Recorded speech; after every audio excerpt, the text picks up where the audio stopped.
So this is the second video in this series of 4, and today we're going to start looking at what exactly you need to be focusing on in terms of your Japanese pronunciation. In my series of videos on pitch accent, I brought up the concept of a phonetic characteristic being phonemic or lexical within a given language. Just to refresh your memories what that means.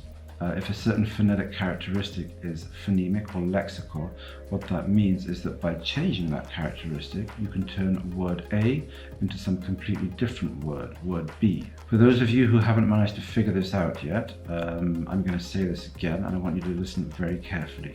In Japanese, vowel length, vowel duration is phonemic, and so is gemination. We're going to start off with vowel duration. Intuitively, it's obvious what that means. It refers to the amount of time that we maintain a vowel sound for. Gemination is a term used in linguistics to talk about long consonants. More specifically, it's what you get in Japanese when you insert that small tsu into a word. As long as you understand that we're inserting a small tsu and that we're creating a sort of pause within a word, in a sense, then it doesn't matter whether you think of it as being gemination or as being something else. So let's compare a couple of pairs of words in Japanese. We have chizu, which means map, and we have chizu, which means cheese. Both of those words have the same pitch accent pattern. They're both atamadaka, but they're different words. Why? Because of the duration of the vowel, right? If you've been studying Japanese for a while, you'll know this. Then we have an example of a lexical distinction being created with gemination, with the insertion of small tsu. We have kata, which means shoulder, and katta, which means that somebody won something, right? This stuff is incredibly important in Japanese. There's no way of overstating it. It's incredibly important, and if you don't learn to get it right, then people will not understand what you're talking about. It's not like pitch accent. It's not something you can neglect for a while. There are people who neglect pitch accent forever and actually speak Japanese quite well and comprehensibly. I was one of those people for a long time. This stuff isn't like that. You've got to get it right. It's absolutely crucial. I haven't spoken Japanese that much over the last few years, and just occasionally I realize that I've forgotten whether a certain vowel in Japanese should be long or short. To give you an example, the Japanese word for proof or evidence is shoko. Now there I pronounced the first vowel long and the second vowel short, and that's correct. But sometimes I can't remember. I think, is it shoko? I have to stop and think about it. The reason things like that bother me is that they're really important. This is actually a big difference to the Japanese brain. Now, you're probably aware of the fact that many Japanese words are two-character jukugo or kango, which is to say words of Chinese origin. Lots of these Chinese readings are long in the sense that they consist of two mora. Some of them are short and only consist of one mora. I used to know a guy who would tend to pronounce the word josei as jose for some reason.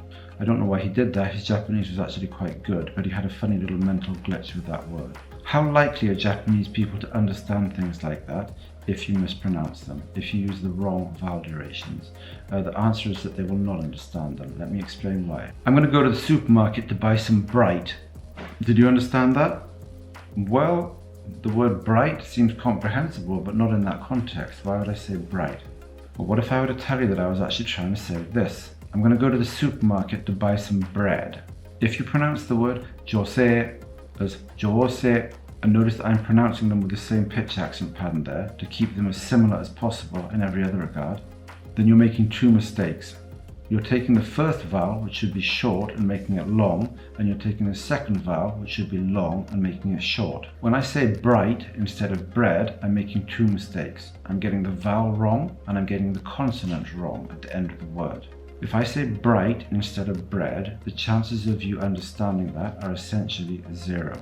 If you say jose instead of jose, the chances of you being understood are essentially zero. This stuff is that important. It's absolutely crucial. And the same thing, more or less, is true with gemination and the small tsu. If you take the word kokka, which means state, as in nation state, for example, kokka, if you take that word and pronounce it as koka, without the small tsu, without the gemination, nobody will understand you. Strictly speaking, that's only one mistake, right? There's only a single mistake there, but it's going to be as fatal as saying jose instead of jose, You will not be understood. It's a bit like saying bright instead of bride. There's only one mistake, there's only one phoneme that's been pronounced incorrectly, but you still won't be understood, right? It's often suggested that these phenomena don't exist in English, that they're weird, exotic, Hello Kitty, Japanese type things. That's actually not true. They both exist in English to some extent. In my accent, at least, I can say the word shed and have it sound a certain way. If I take that word and extend the vowel in it and make it last longer, I go from shed to shed, shed. Isn't that shared? In my accent, you can change one word into another word simply by changing vowel duration. That wouldn't be true in America. An American would say shed, shared, or something like that. So it depends on the accent, right? The same thing would be true with the word dead. Dead, dead. So you can do that in English. Now, I know the word dilly isn't a very common word, but it does actually exist. You can Google it and you'll find that it exists. What happens if I take the word dilly and extend the vowel? Dilly, dilly. Isn't that dilly? This word here, don't we normally pronounce it as dilly in most places in Britain rather than dearly? Do we really say dearly? Do we really say nearly? Do we really say really? We say nearly, dearly, really. So this is another example of phonemic vowel end, in my type of English at least. Perhaps more importantly, there are lots of vowel pairs in English that are distinguished by two phonetic cues, two phonetic characteristics, and vowel end is one of those two characteristics. If I say cat and cart, you should be able to hear that cart is a lot longer than cat. Can you hear that? Cart, cat. Beat, bit. Beat is long, bit is short. Curt, cut. Curt is long, cut is short. Pooch, putch.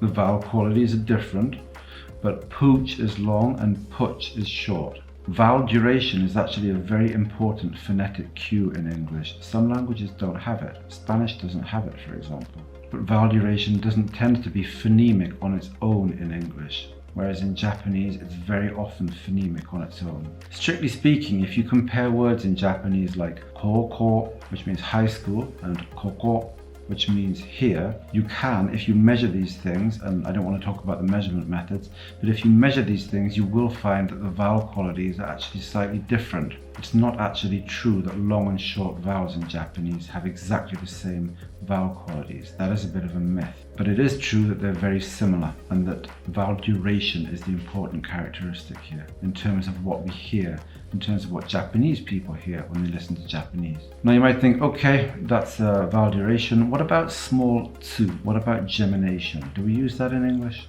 I remember being at university once, I was talking to a German guy. His English was excellent, pretty much native-like, but he said one thing that was a bit peculiar. I asked him what he was doing, what his course was, what he was studying, and he said that he was doing a BSc in microbiology. And I actually didn't understand what he was saying. A BSc, that's bovine spongiform encephalopathy, that's mad cow disease, BSc. You get a BA, you get a BSc, but a BSc, I thought it must be some weird new degree type. So I asked him what he was talking about, basically, and he said a Bachelor of Science. But that's a BSc, it's not a BSc. Say these to yourself.